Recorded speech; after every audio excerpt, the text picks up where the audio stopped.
So you agreed with President Obama on Libya or not? Okay, Libya.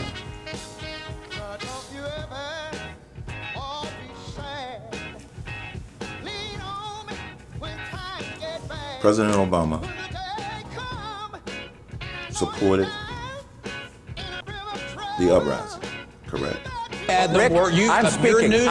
The newspaper. I'm speaking. Time for you to tell the truth. You get 30 seconds. Time for you to tell the truth. The way the rules work here is that I get 60 seconds. Well, no, but the American people and then you get 30 seconds to respond, right? And they want Anderson, to hear you say that you knew would you please wait? Working. Are you just going to keep talking? And when they ask me who's the president of Becky, Stan, I'm going to say, you know, I don't know. And I will tell you, it's 3 agencies of government when I get there that are gone.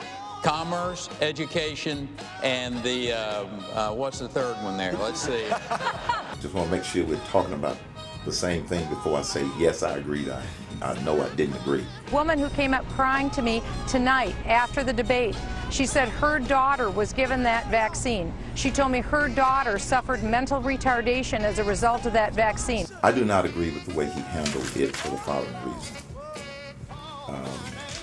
No, that's a different one. Commerce, education, and the EPA? EPA, there you go. No, okay. I believe homosexuality is a sin, but I know that some people make that choice. That's their choice. So you believe it's a choice? I believe it is a choice. Is EPA the one you were talking about? Or? No, sir. Specifically, what are you asking me that I agree or not disagree with Obama? But you no can't. doubt about but you that. can't name the third one. The third agency of government, yeah. I would do away with the education, the commerce, and let's see, I can't. The third one I can't. Sorry. Oops. My position is I'm pro-life, period. If a woman is raped, she should not be allowed to end the pregnancy? That's her choice. That is not government's choice. Abortion should be legal. No, abortion should not be legal. I believe in the sanctity of life. I'm not understanding. I believe... if it's her choice, that means it's legal. No. I don't believe a woman should have an abortion. Does that help to clear it up? To expand your tax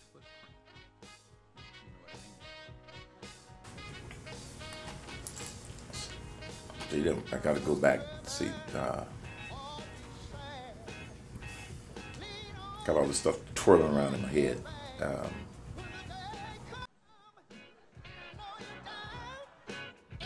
What you have to do is restore sound money. You have to understand why you have a business cycle, why you have booms and busts. If you don't do that, there's no way you can solve this problem. And the booms and busts comes from a failed monetary system.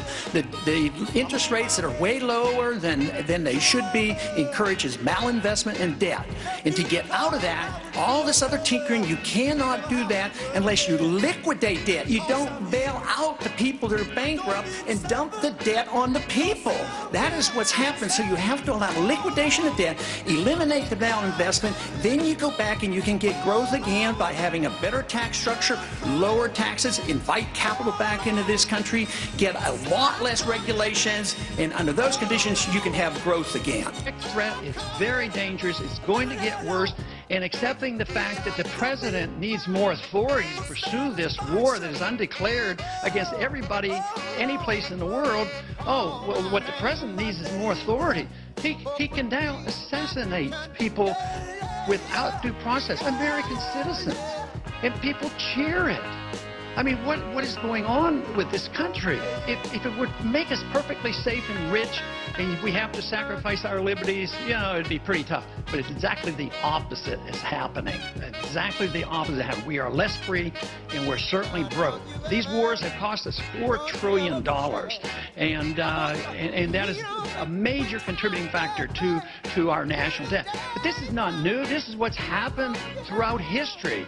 Empires, they get too big, they spread themselves too thinly around the world, and they self-destruct, just as the Soviet system did. Let me see if I get this right.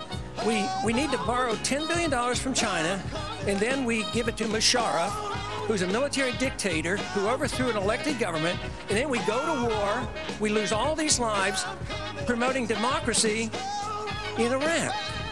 I mean, what's going on here?